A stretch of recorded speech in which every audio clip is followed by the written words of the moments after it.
এই জন্যই শাড়ি পরলাম, করার প্রিপারেশন চলছে। সারা রাত সে বোধহয় এখনো হবে। আমার বুবু তো খুব খুশি। এটা এখান থেকে একটা গুচ্ছ 80 থেকে 90 কেজি মতো, এতগুলো নেওয়ার তো কারণ আছেই। ফলে প্রায় প্রত্যেকের ঘরে এটা দেখতে পাওয়া যায় যে কার ঘাড়ে কাঁঠালটা ভাঙা যায়। হরে কৃষ্ণ দর্শক বন্ধুরা, শুভ বিকেল। তোমরা সবাই কেমন আছো? আই হোপ তোমরা সবাই অনেক ভালো আছো, সুস্থ আছো আর বিন্দাস আছো। আমিও কিন্তু বিন্দাস আছি।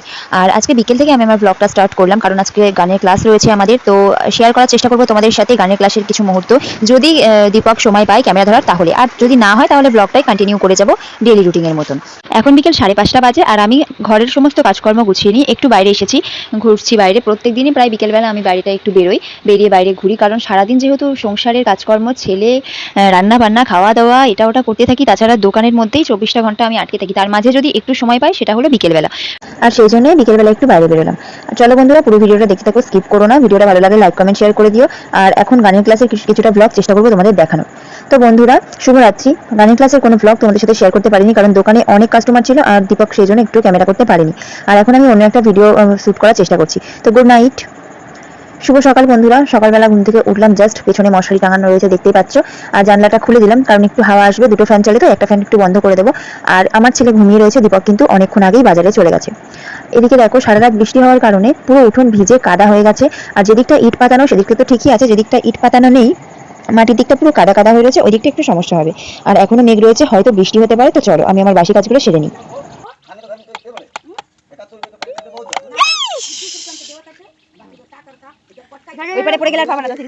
রাস্তার মধ্যে মাছটা উঠেছিল, এই মাছটা পাশে বাড়ি একটা ছোট ছেলেকে বললাম তুমি ধরে নাও। মাছটাও ধরে নিয়েছিল। আর আমি ঘরে চলে আসলাম, এসে ফ্রিজ থেকে কুলেখাড়া পাতাটা বার করে নিলাম।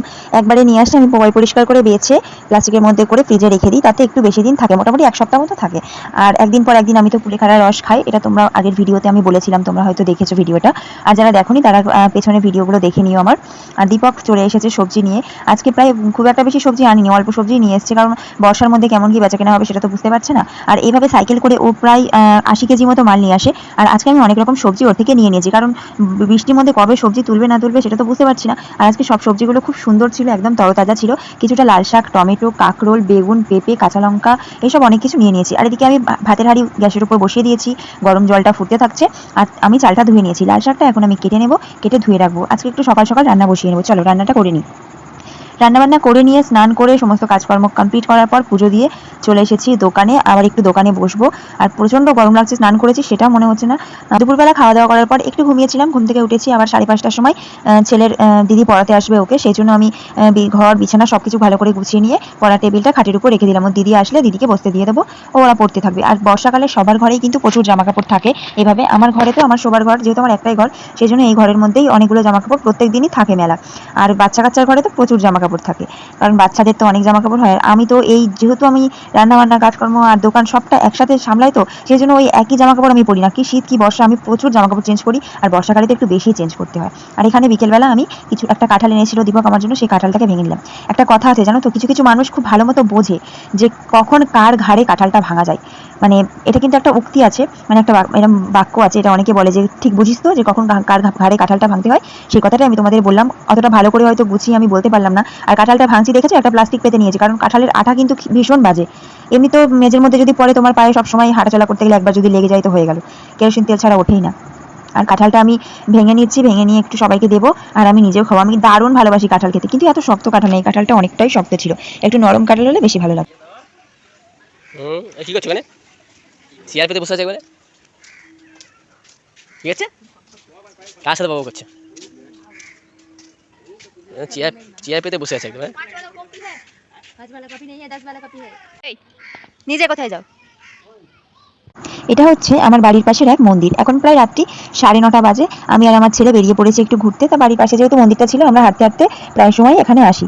এটা হচ্ছে পূর্বাশা শীতলা শিবকালী মন্দির, তাই তো? এই মন্দির তো। তো এই মন্দিরটা আগে পাকা ছিল না, এখন পাকা হয়েছে, তাই না? আগে বেড়া ছিল, এখন নতুন করে দিয়ে পাকা করা হয়েছে। হ্যাঁ, আর উপরটা কিন্তু ছাদ দেওয়া নেই, মানে মন্দিরের উপরটা মায়ের যেদিন ইচ্ছা হবে সেদিনকেই ছাদ দেওয়া হবে। কারণ অনেকেই এইসব নিয়ে কথাবার্তা তোলে, যেহেতু এটা বারবারই, তাই অনেকটা টাকা পয়সা না হলে তো সম্ভব না। বাবা মেঘটা কেমন করছে? কেমন, ভালো করে দেখাও। আকাশের মেঘটা এরকম করছে, আবার দেখো কেমন করছে, ভালো করে দেখাও। মানে বিদ্যুৎ চমকাচ্ছে মনে হয়। এটা হচ্ছে ল্যাঠা মাছ, তাই না? এটা ল্যাঠা মাছ। এই মাছটা আমরা যখন হাঁটছিলাম পাশে যে জলটা জমেছিল সেখানে রয়েছে, জলটা পুরো পরিষ্কার স্বচ্ছ হয়ে গেছে, তো আর মাছটা দেখো। আবার আওয়াজ করছিলাম আমি আর ছেলে যাতে মাছটা একটু নড়াচড়া করে। প্রথমে তো এক জায়গায় দাঁড়িয়ে ছিল, বর্ষাকালে এরকমই হয়। আর আমরা কখনো এত জমা জল দেখিনি, তো শ্বশুরবাড়িতে এসেই দেখি, খুব মজা লাগে। আর আমি এখন ঘুরে ঘুরে বেড়াচ্ছি, বুবুকে বলছি আয় দৌড়াদৌড়ি করি। তো রাত্রেবেলাটা পুরো রাস্তাটা ফাঁকাই থাকে প্রায় 9:30 10টার দিকে। আর তখন আমরা বেরিয়ে আমরা এই তিনজনা মিলে একটু হাঁটাচলা করি, ভালো লাগে, বুবুরও ভালো লাগে হাঁটাচলা করতে, কারণ 24টা ঘন্টা ওই ঘরের মধ্যে আমার সাথে ও আটকে থাকে, তো ওরও ভালো লাগে না। তো আমি আবার আমার দোকানের সামনে লাইট জ্বলছিল, সেখানটায় দাঁড়িয়ে দেখছি যে এখানে দাঁড়িয়েও বাইরে বেরিয়ে এখানে দাঁড়িয়ে কোনো ভ্লগিং শ্যুট করা যাবে, কারণ এই লাইটটা বেশ ভালো। লাইটটা অনেকটা নিচে ছিল বলে অনেকটা রিং লাইটের কাজ করছিল, রিং লাইটের সামনে আসলেও কিন্তু এরকম পুরো মুখটা উজ্জ্বল হয়ে যায়। আর দেখো আমার দোকানের লাইটটার সামনে, এটা কি লাইট গো? এলইডি? এলইডি লাইট আছে এটা। ও, তো এই লাইটের সামনে এসে কেমন উজ্জ্বল হচ্ছে। আমি আর বলছি এখানে ব্লগিং হবে, রিং লাইট লাগানো আছে। আমার ছেলে আবার হাই করছে, আমার ছেলে এটা বলতে শিখে গেছে, হ্যালো গাইস তোমরা কেমন আছো। বাচ্চাদের এইভাবে ব্লগে দেখানো যাবে কিনা সেটা যদি তোমরা কেউ জেনে থাকো একটু প্লিজ কমেন্ট করে দিও। আর আমার আজকের ব্লগ এই পর্যন্ত, দেখা হবে কালকে নতুন আরো একটি ব্লগের সাথে। টাটা, বাই বাই, ভালো থেকো।